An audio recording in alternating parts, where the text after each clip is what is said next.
आज मैं आपको बुखार से जुड़ी कुछ जानकारी देना चाहता हूँ जो आपको डॉक्टर नहीं बताएंगे। मैंने इस बात को गौर किया है, आप भी इस बात को गौर करना, ठीक है। मैंने बहुत ऑब्जर्व किया है कि लोग क्या करते हैं, जैसे ही बुखार आता है तो मेडिकल शॉप पे जाते हैं और मेडिकल वाले से दवाई ले लेते हैं और तुरंत खा लेते हैं। तो वो क्या करता है, उसमें एक बुखार कम करने वाली जैसे पैरासीटामोल, जिसको हम डोलो के नाम से मिलता है या कालपोल के नाम से मिलता है, तो उस तरह की दवाई देते हैं और साथ में कुछ एंटीबायोटिक्स दे देते हैं, जो एम्पिसिलिन हो गया या एमोक्सिसिलिन हो गया, जिथ्रो या सिप्रोफ्लॉक्सासिन हो गया। तो इस प्रकार की दवाएं दे देते हैं जो आपके शरीर के लिए बहुत नुकसानदायक है। आप समझो इस बात को। देखो, बुखार दो प्रकार से आती है, एक है बैक्टीरिया के कारण, एक वायरस के कारण। बैक्टीरिया के कारण जो बुखार आती है उसको हम बैक्टीरियल फीवर कहते हैं और वायरस के कारण आती है उसको हम वायरल फीवर कहते हैं, ठीक।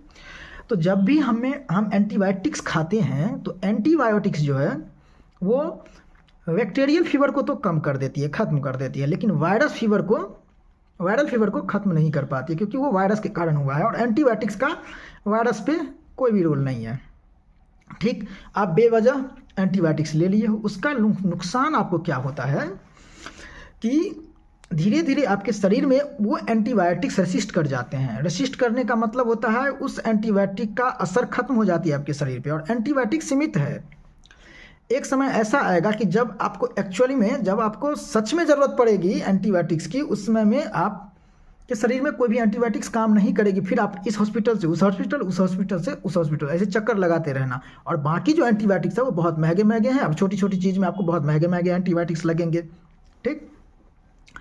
तो ऐसा नहीं करना है। ज़्यादातर बुखार जो है वो बैक्टीरिया के कारण नहीं आती है, ज़्यादातर बुखार वायरल फीवर होता है, वायरस के कारण होता है, ठीक है। मौसम चेंज होते हैं, हम लोगों के कॉन्टैक्ट सब में आते हैं, धूल डस्ट के कॉन्टैक्ट में आते हैं, तो वायरस के कारण जनरली होता है, तो वायरल फीवर होता है। तो उसके लिए क्या करना है कि हमें तुरंत मेडिकल शॉप के पास, मेडिकल शॉप पे नहीं जाना है, ठीक। पहले इस बात को समझो कि बुखार जो है वो हमारे शरीर में क्यों आती है। तो बुखार जो आती है हमारे शरीर में वो आती है कीटाणु को मारने के लिए। जो हीटिंग सिस्टम है ना, हमारे शरीर के अंदर एक हीटिंग सिस्टम होता है। जब भी हमारे शरीर को में बाहर से कोई भी फॉरेन पार्टिकल, जैसे बैक्टीरिया हो गया, वायरस हो गया या पैरासाइट वगैरह सब है, वो जब भी एंटर करता है तो हमारे शरीर के अंदर एक मैकेनिज्म होता है जो हमारे शरीर को हीट करता है, हमारा शरीर गर्म होता है, ताकि उस बैक्टीरिया, उस वायरस को, उस फॉरेन पार्टिकल को, उस जर्म को मार सके, ठीक।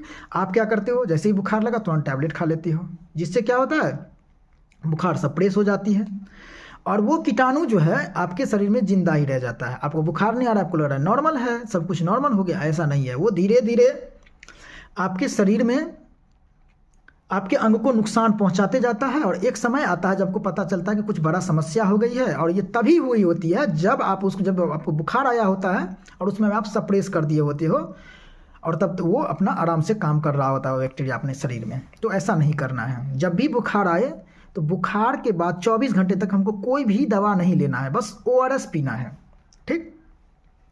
24 घंटे के बाद आप पैरासीटामोल ले सकते हो, डोलो के नाम से आता है, कालपोल के नाम से आता है। इसका डोज जो होता है वो 15 mg पर kg होता है, ठीक। एडल्ट में मैं ऐसे ही बता देता हूँ आपको, जो आपको 5 से 6 घंटे पे डोलो 650 लेना है, ठीक। मैक्सिमम जो लेना है वो 4 ग्राम होना चाहिए, उससे ज़्यादा आपको नहीं लेना है, नहीं तो पैरासीटामोल पॉइजनिंग हो जाएगा। और ये OTC मेडिसिन है, ओवर द काउंटर मेडिसिन है, जो आपको बिना डॉक्टर के प्रिस्क्रिप्शन के भी मिल जाएंगे, ठीक। लेकिन आपको इसका सेवन ज़्यादा नहीं करना है कि तुरंत तुरंत ले लिए बुखार कम हो रहा है, ऐसा नहीं। पैरासीटामोल पॉइजनिंग बहुत खतरनाक स्थिति होती है, ठीक है, जान बचना मुश्किल हो जाता है, तो ऐसा नहीं करना है, ठीक। और साथ में आपको ORS पीते रहना है। उसके बाद आप कुछ घरेलू उपचार कर सकते हैं, जैसे अदरक हो गया, तुलसी, काली मिर्च और लौंग, ये सब का जो है काढ़ा बना करके आप पी सकते हैं। इससे भी बहुत हद तक रिलीफ मिलती है, ठीक। जब आपको लगे कि नहीं, हमारा बुखार जो है 102 या 103 क्रॉस कर गया या उस पर वहाँ पहुँच गया है, 102-3 पे है, तो तब आप डॉक्टर से अब जा कर के संपर्क कर सकते हैं, ठीक है। अन्यथा ना करें, छोटी छोटी बातों पे दवा से दूर रहे। एलोपैथी मेडिसिन के साइड इफ़ेक्ट बहुत होते हैं, ये हमारे शरीर के लिए बहुत नुकसानदायक हैं, ठीक। इस बात को समझे, हर बात में दवा लेना उचित बात नहीं है। ठीक। जब कोई भी समस्या आपको लगे कि थोड़ा बढ़ गया है तभी ले। बाकी हमारे शरीर के अंदर वो क्षमता होती है जो रोग को ठीक कर सके, ठीक। तो आई होप आप समझ गए होंगे इस बात को और आगे से ध्यान रखेंगे। चलिए स्वस्थ रहिए, मस्त रहिए, धन्यवाद।